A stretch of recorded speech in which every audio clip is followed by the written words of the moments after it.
نور مجسم شفیع معظم احمد مجتبی محمد مصطفیٰ صلی اللہ تعالیٰ علیہ وسلم کی بارگاہ مقدس میں ہدیہ درود پاک پیش کیجیے۔ اللہم صلی علی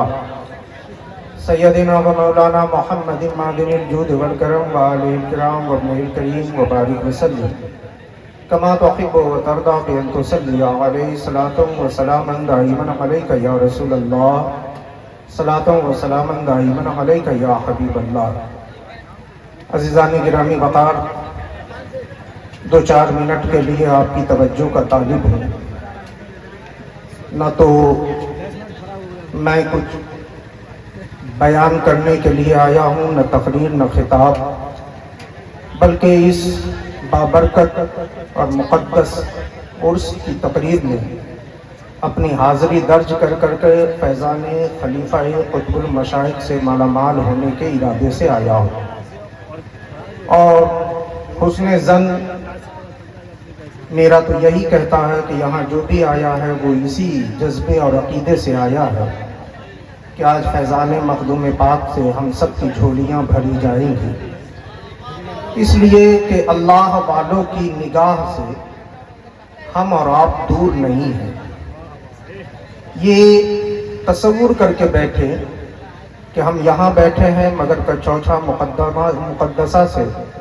مخدوم پاک کی نگاہ ولایت ہمیں ملاحظہ کر رہی ہے، تو ظاہر سی بات ہے کہ ولیوں کی بارگاہ میں جایا جاتا ہے تو باادب مہذب انداز میں جایا جاتا ہے، کہیں ایسا نہ ہو کہ ہماری تھوڑی سی بھی بے ادبی ہمارے لیے گھاٹے اور نقصان کا سبب بن جائے،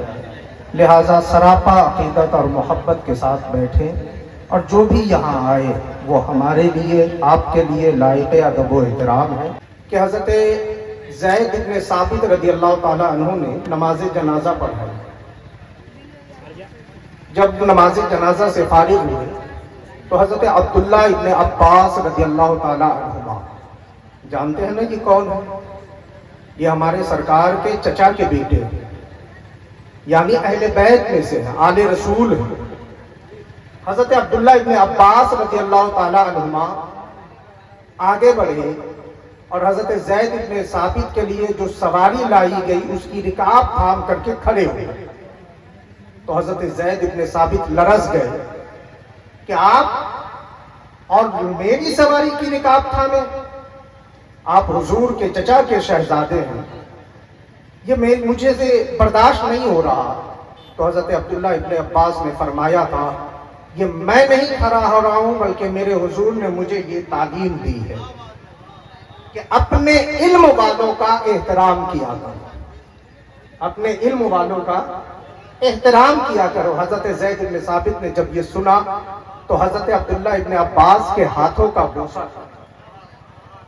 اور کہا، آپ کے سرکار نے ہمیں بھی یہ تعلیم دیا ہے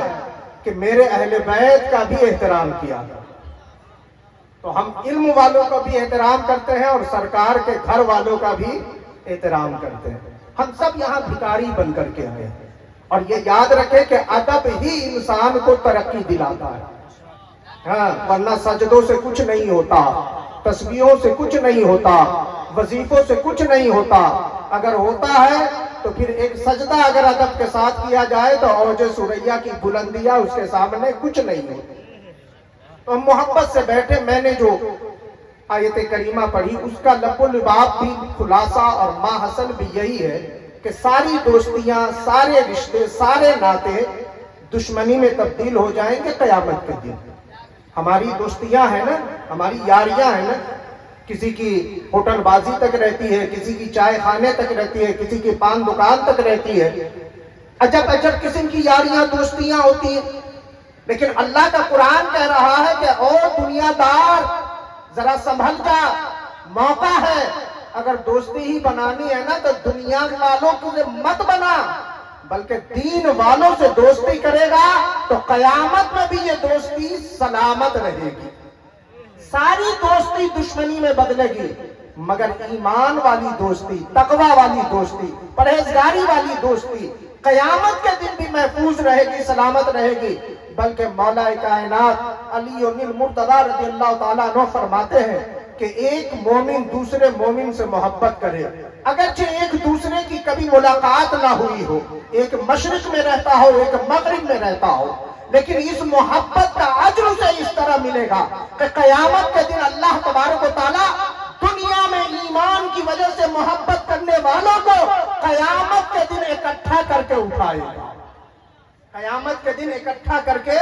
اب ذرا بات کی محبت آج ہمارے دلوں میں، ہم نے انہیں دیکھا تو نہیں ہے، خواجہ اجمیری کو 800 برس سے زیادہ کا عرصہ ہو گیا وصال پائے ہوئے، لیکن ان کی محبت تو ہمارے دلوں میں ہے نا۔ اللہ کے ان مقبولان بارگاہ بندوں کی محبت ہمارے دلوں میں ہے، اگرچہ ہم نے ان کا زمانہ نہیں پایا، ہم نے ان کی مجلس نہیں پائی، ہم نے ان کی صحبت نہیں پائی، مگر یہ محبت کل بروز حشر ہمیں ان کے جلوس میں اکٹھا کرے گی اور اللہ تبارک و تعالی ہمارا حشر انہی کے ساتھ فرمائے گا۔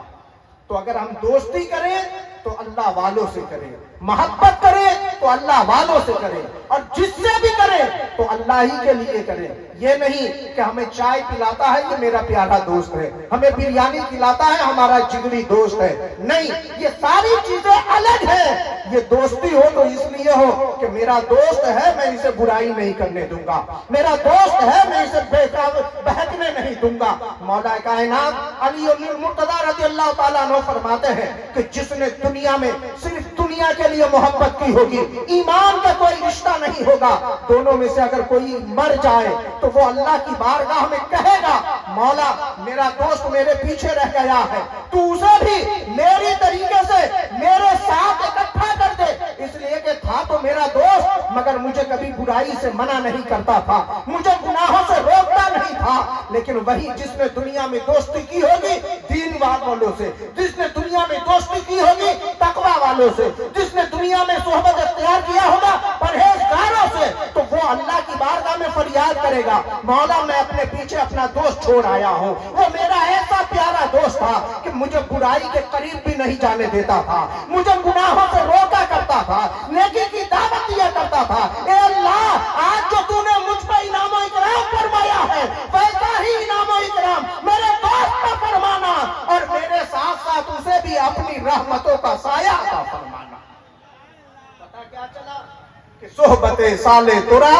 سالے کنت، صحبت تالے ترا تالے کنت، جیسی صحبت جیسی دوستی جیسی ہم نشینی اختیار کرو گے انجام ویسا ہی ہوگا۔ دعا کرے کہ ہمارا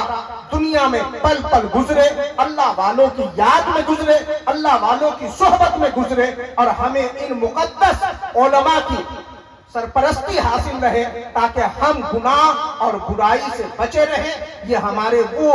رہبر و رہنما ہیں جو ہمیں بتاتے ہیں کہ دین اور شریعت کیا ہے، کیا تمہیں نہیں کرنا چاہیے اور کیا کرنا چاہیے، جس سے تمہاری دنیا بھی سنور جائے اور آخرت بھی کامیاب ہو جائے۔ دعا فرمائے کہ پروردگار عالم ہم سب کا خاتمہ ایمان پر فرمائے اور ہم سب کا حشر اپنے پیارے بندوں کے ساتھ فرمائے۔ وآخر دعوانا ان الحمدللہ رب العالمین وما علینا الا البلاغ۔ السلام علیکم۔